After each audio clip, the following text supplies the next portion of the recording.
here in one of our 3-bedroom apartments in Stoke-on-Trent. I just wanted to give you a tour around.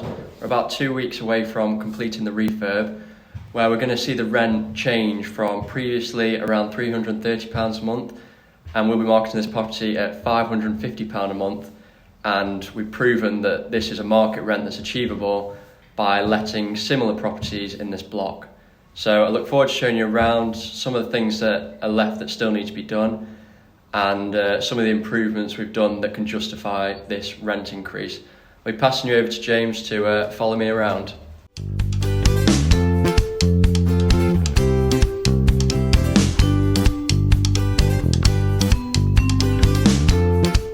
James is now on the camera. I'm going to show you around this 3-bed. The first thing to note is, unlike many of the 3-beds in this block of flats, this one's actually open plan. Don't know if you can pan round. But yeah, so that's quite cool. It's quite a cool effect that we're going to try and work with on this one. One of the snagging things that still needs to be done is, to meet housing standards, we'll have to ensure, I believe off the top of my head, that some of these openings will need to be made smaller so that children can't fall through them. I believe the housing standard states that it's 100mm sphere, so roughly about that, and you shouldn't be able to fit that through anywhere within the stairs, so we might have to build these up a bit and make these gaps smaller so that it's nice and child friendly. If we go to the kitchen, we put in a brand new kitchen. It's just a standard Howders kitchen that we put in all of these units.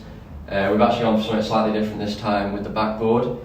The idea behind this was to reduce labour costs compared to tiling, and the maintenance on that should actually be a lot less because there's no grouting to go wrong, and it's nice and easy to install. The kitchen fitter installed it within the morning, sticks it on, silicons it in, and fingers crossed it should be hard wearing and shouldn't require touching for a good while. The only other things that we've done down here is we've not done a complete rewire on here, but we have changed all the outlets and had a electrical inspection report on that just to check that it's all okay. We've also installed a few new sockets around the kitchen, as well as with this new integrated hob, we've had to put in a new feed for that, as well as upgrade the board at the same time.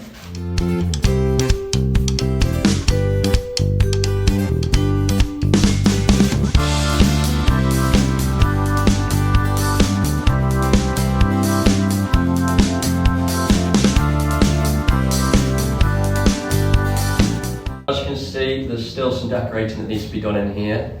On a lot of the other apartments, we've kind of gone for a grey and white scheme, but I must admit, once completing it, it's not always been my cup of tea. So we're kind of scaling it back on this one and just going whitewash throughout.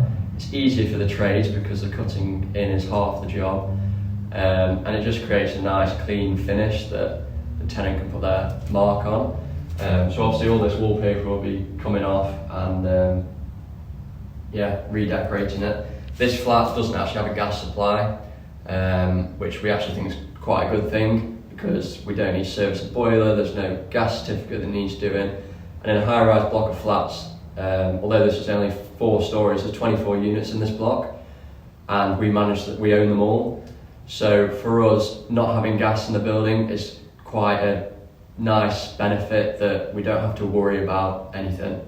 So instead we'll be installing these smart electric heaters, which they're pretty reasonable off the internet. This is probably about 140 quid, I think this wattage one is. It's got a cool little LED display, and you can pay a bit extra and have it so you control it from your phone and stuff like that.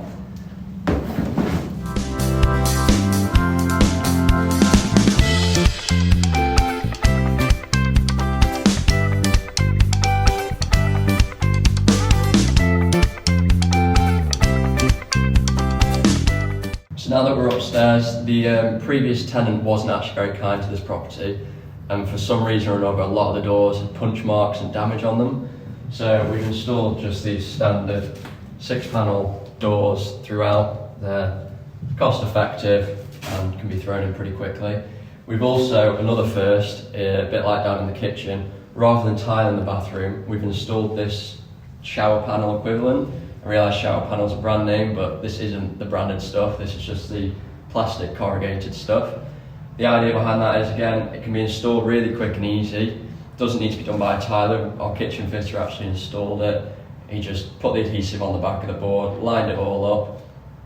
Obviously the plastic panels aren't porous, so it just requires a silicone seal around the edges, and that should be it. Low maintenance, no ongoing recurring costs, and we think it looks great.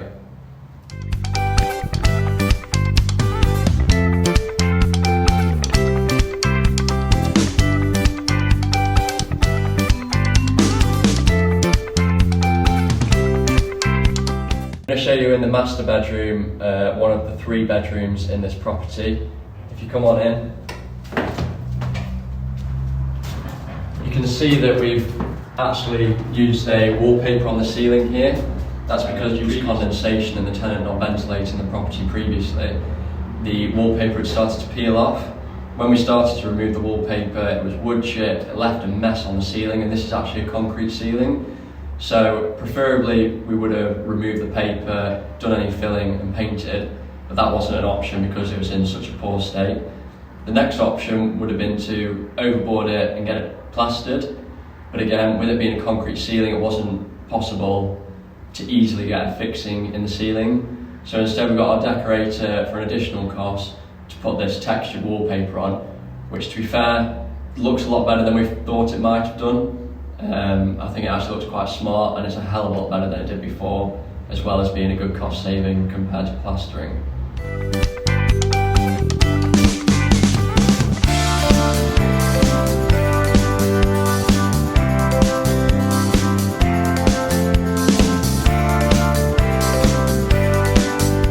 Go on through to the other bedrooms. You'll see that we'll be installing a new smoke system throughout this building to meet safety regs and again future-proof it. And before we go through, you'll see above, as part of our fire risk assessment, it was identified that these glass panels that used to be here were a danger because they didn't provide a nominal fire protection. So as a precautionary measure and to go a bit overkill on it, we've installed fireboard throughout. If we come through, so this is the second bedroom.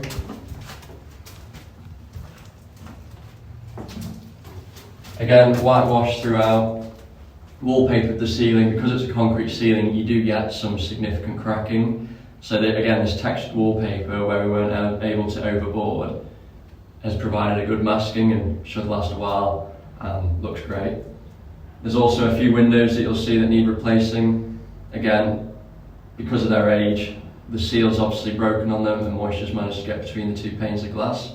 You'll also notice that we've installed timbers. This is to allow tenants that are moving in to install their own blinds or curtains. We try and avoid doing this for them. Although it looks better, it then means that we are then liable for if they break or need replacing. So we try and leave that responsibility to the tenant. If we go on into the third bedroom,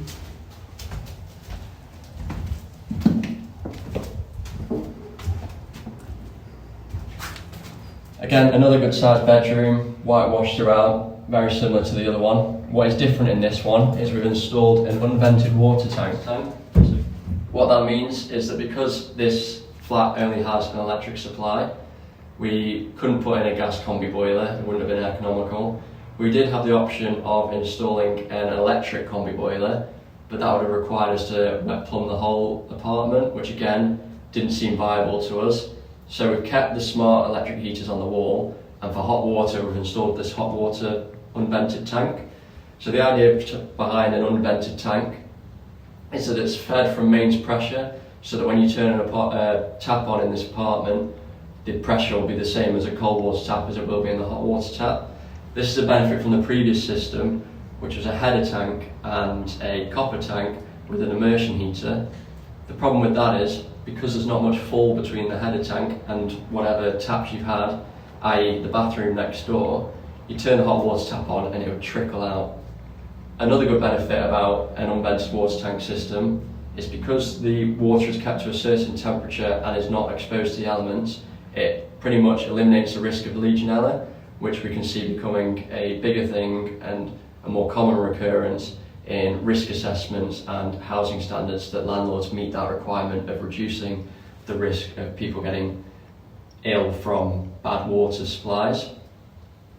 It is worth noting though on an unvented water tank that this does need testing annually. That's because in theory, if everything went wrong on it, it would act as a bomb. The pressure would build up inside that tank, and if the expansion tank failed or the blow-off valve failed, it would erupt and take the half the building with it.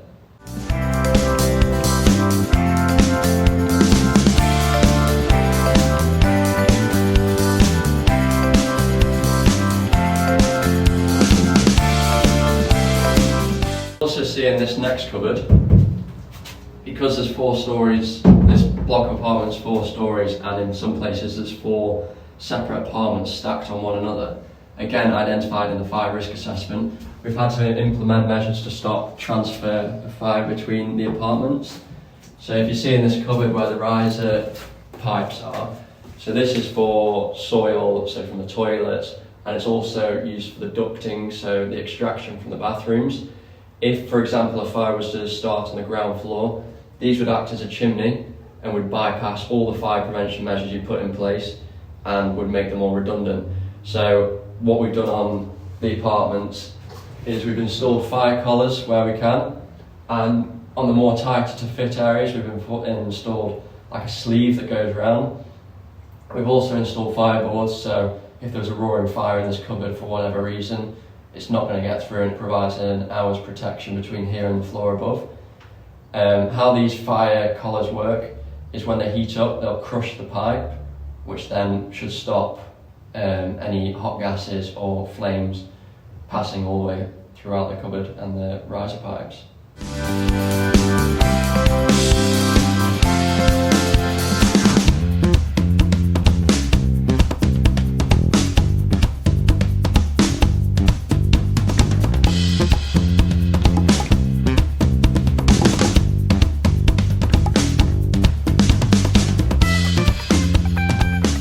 I hope you enjoyed that video walk around and found value in some of the things that we touched on.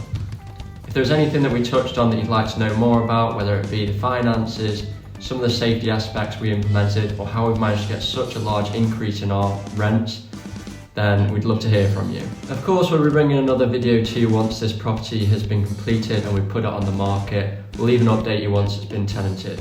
In the meantime, if you could like this video and subscribe to our channel to stay up to date with all our new videos, we really appreciate it. Thank you again for watching, and I'll see you on the next project.